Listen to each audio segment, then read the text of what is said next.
बुद्धि फिर्यो फिर रहा हूँ भटके भटकता हुआ।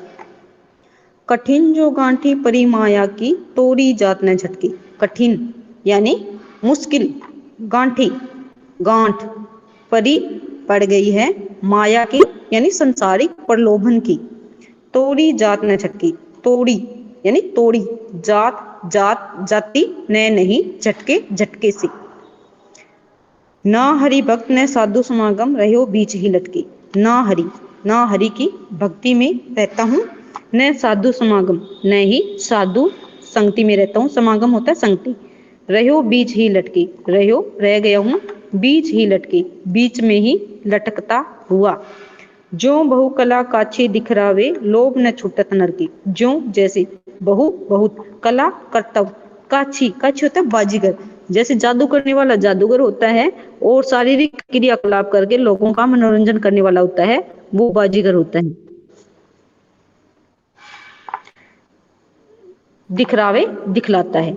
लोभ न छूटत नर की, लोभ लालच न नहीं, छूटत छूटते हैं नर के मनुष्य के। सूरदास शोभा क्यों पावे पिए विहीन धनी मटके। सूरदास सूरदास कहती हैं शोभा सुंदरता क्यों प्रसन्न कर रही हैं, क्यों पावे प्राप्त करे, पिए विहीन धनी मटकी। पिए यानी प्रिय, पिया, विहीन के बिना, धनी औरत, मटके मटकती हुई। सूरदास जी अपने बारे में क्या कहते हैं? जन्म सिरानो अटके अटके, कि मेरा ये मानव जीवन है, ये इसी प्रकार से इधर उधर भटकते भटकते ही व्यतीत हो गया है। राजकाज सुतवित की डोरी बिनु विवेक फिरो भटकी, कि कभी मैं अपने राजकार्यों में, राजकार्य वैसे राजा होता है तो अपने राजकार्य करता है, और जो आम व्यक्ति होता है यानी सामान्य व्यक्ति होता है वो अपने निजी आवश्यकताओं को पूर्ण करने वाले काम करना। राजकाज सुत वित्त की डोरी, कि मैं अपने निजी कार्यों में लगा हुआ, पुत्र के स्नेह में, कभी धन की स्नेह की डोरी में बंधा हुआ हूँ। बिनु विवेक फिरो भटकी, बिना बुद्धि के मैं इसी प्रकार से इधर उधर भटकता हुआ घूम रहा हूँ। कहने का मतलब यदि मुझे ज्ञान होता तो मैं ना तो अपने निजी कार्यों में लगता, ना अपने पुत्र के स्नेह में लगता, ना धन को इकट्ठा करने में लगता। तो मुझे ज्ञान नहीं था, जिसके कारण ही मैं इन सभी बातों में उलझा हुआ भटक रहा था। कठिन जो गांठी पड़ी मन की तोड़ी जात ने झटकी, कि मेरे हृदय के अंदर बाहरी आकर्षण की गांठ है वो एकदम सख्ती से पड़ गई है, यानी एकदम सख्त गांठ पड़ गई है। तोड़ी जात न झटकी, उस गांठ को मैं झटके के साथ भी नहीं तोड़ सकता हूँ। कहने का मतलब बाहरी प्रलोभन ने मुझे अपने अधीन कर रखा है और उस गांठ को मैं झटके के साथ तोड़ भी नहीं सकता हूँ। ना हरि भक्त ने साधु समागम रहो बीच ही लटके, कि ना तो मैं भगवान की भक्ति करता हूँ और ना ही साधु लोगों की संगति करता हूँ। रहो बीच ही लटकी, मैं इसके बीच में ही लटका हुआ रह गया हूँ। कहने का मतलब जैसे धोबी का कुत्ता न घर का और न घाट का रहना, वही बात है सूरदास जी कह रहे हैं कि मेरे साथ हो गई है। ना हरि भक्त ने साधु समागम, कि ना तो मैं भगवान की भक्ति कर सकता हूँ और ना ही साधु लोगों की संगति में जा सकता हूँ, मैं इसके बीच ही लटका हुआ रह गया हूँ। बहुकला काछी दिखावे, कि मेरी अवस्था तो उस प्रकार से हो गई है जिस प्रकार से बाजीगर विभिन्न प्रकार के क्रियाकलाप करता है, अपना जीवन यापन करने के लिए विभिन्न प्रकार के क्रियाकलाप करता है, लेकिन फिर भी उसके लालच है वो उससे दूर नहीं होते हैं। यानी हर एक मनुष्य है वो विभिन्न तरीके से अपना जीवन जीता है और उसकी लालची प्रवृत्ति है वो लगातार बढ़ती रहती है, उसके लालच है वो उससे दूर नहीं होता है। सूरदास शोभा क्यों पावे पिए विहीन धनी मटकी। सूरदास जी कहते हैं कि वो औरत किस प्रकार से शोभा पा सकती है जिसका पति उसके पास नहीं है और वो इधर उधर मचलती हुई घूमती है, तो मेरी अवस्था भी उस औरत जैसी हो गई है। यानी मैं अपने प्रिय की भक्ति है, अपने प्रिय श्री कृष्ण की भक्ति नहीं कर पा रहा हूँ, तो मेरी अवस्था बहुत बुरी हो चुकी है, मैं इस संसार में शोभा नहीं दे रहा हूँ। आया समझ? Yes ma'am. अटके अटके पुनरुक्ति प्रकाश अलंकार है। जन्म सिरानो अटके अटके, राजकाज सुतवित की डोरी, इसमें अनुप्रास अलंकार आया है। बिनु विवेक फिरो भटके, अनुप्रास अलंकार भरा पड़ा है। ज्यों बहुकला काछी दिखरावे, उदाहरण अलंकार है। क्यों पावे, प्रश्न अलंकार है। ब्रज भाषा का प्रयोग किया गया है। अगला पढ़ते हैं। मेरो मन अनत कहाँ सुख पावे, जैसे उड़ी झाज को पंछी पक्षी फिरी झाज पे आवे। कमल नैन को छाड़ी महात्म, और देव को ध्यावे। परम गम को छाड़ी पियासो, दुर्मति कूप खुनावे। जेहि मधुकर अंबुज रस चाख्यो, क्यों करिल फल भावे। सूरदास प्रभु काम धेनु तजी, छेरी कौन दुहावे। अब इसमें सूरदास जी अपने आप को एक निष्ठ भक्त मान रही हैं श्री कृष्ण का।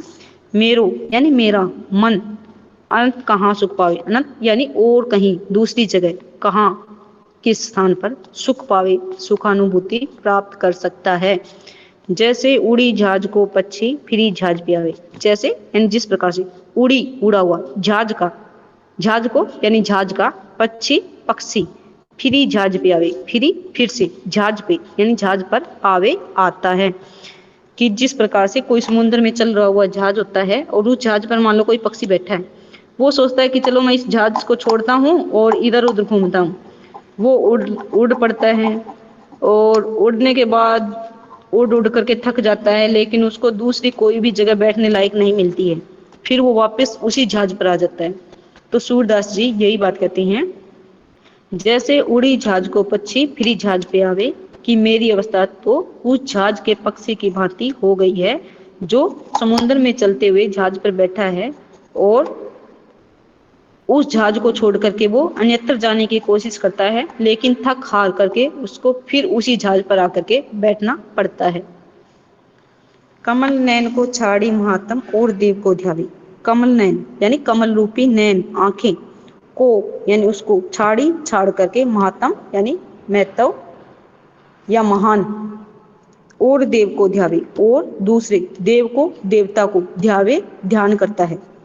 परम गंग को छाड़ी प्यासो, दुर्मति कूप खनावे। परम गंग यानी श्रेष्ठ गंगा महान गंगा को यानी उसको छाड़ी छोड़ करके, प्यासो कोई प्यासा व्यक्ति, दुर्मति कूप खनावे, दुर्मति यानी दुर्बुद्धि वाला, बुरी बुद्धि वाला, कूप खनावे, कूप कुआ, खनावे खुदवाता है। जेहि मधुकर अंबुज रस चाख्यो, क्यों करिल फल भावे। जेहि यानी जिस, मधुकर ने भंवरे ने, अंबुज रस चाख्यो, अंबुज रस यानी कमल रस, कमल का रस, चाख्यो चखा हुआ है, पान किया हुआ है। क्यों करिल फल भावे, क्यों कारण पूछ रहा है।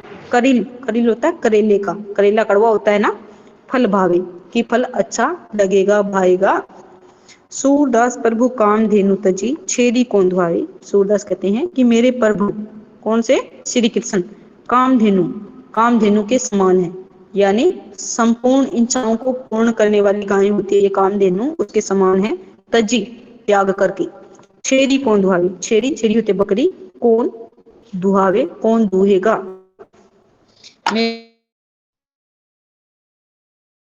अनंत कहाँ सुख पावे। सूरदास जी कहते हैं कि मेरा मन अन्यत्र के स्थान पर सुखानुभूति प्राप्त कर सकता है, यानी कहीं भी सुखानुभूति प्राप्त नहीं कर सकता है। जैसे उड़ी जहाज को पक्षी फिरी जहाज पे आवे, कि जिस प्रकार से समुद्र में चलने वाले जहाज पर कोई पक्षी बैठता है और वो थक हार कर उससे उड़ता है अन्यत्र, मान लो जहाज पर थक करके बैठ करके उब चुका है और वो सोचता है कि नहीं मैं इस जहाज पर नहीं बैठूंगा, अन्यत्र कहीं जाऊंगा, तो वो थक हार करके फिर से उसी जहाज पर आकर के उसको बैठना पड़ता है, क्योंकि दूसरी जगह उसको बैठने लायक मिलती ही नहीं है। तो सूरदास जी कहते हैं कि मेरे लिए आप ही सर्वस्व हो, आपके अलावा मुझे और कोई ठिकाना दिखाई नहीं दे रहा है। कमल नयन को छाड़ी मातम, और देव को ध्यावे, कि आप तो कमल के समान नयनों वाले हो, महान व्यक्ति हो। आपको छोड़ करके जो कोई व्यक्ति दूसरी देवी देवता का ध्यान करता है। परम गंग को छाड़ी प्यासो, दुर्मति कूप खुनावे।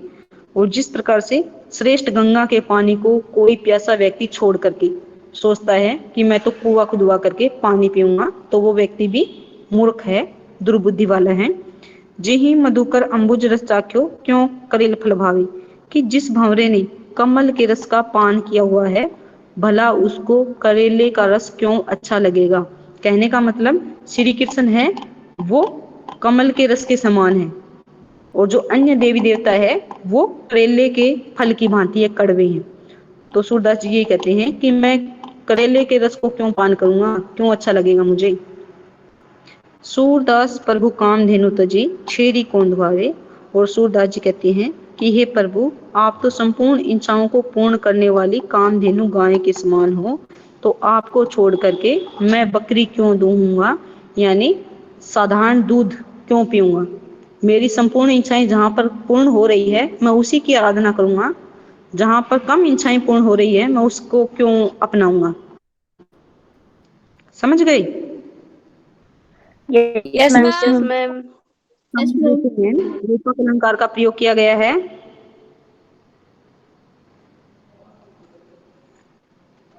क्यों करील फल भावे, अनुप्रास अलंकार है, पर्सन अलंकार है, और ब्रज भाषा का प्रयोग किया गया है। संगीतात्मकता का गुण विद्यमान है। बस इतना ही पढ़ेंगे, क्योंकि पहली जो क्लास थी ना उसमें भी मैंने ये दो ही पढ़ाए हैं। तो ओके मैम, बाकी हाँ मंडे चलो को ठीक है पढ़ेंगे। अभी। हाँ मंडे को याद कर लेना साथ के साथ इसको। पूछोगे मैम आप? यस ठीक मैम। है, ओके मैम। क्लास में तो पूछ सकती हूँ ना,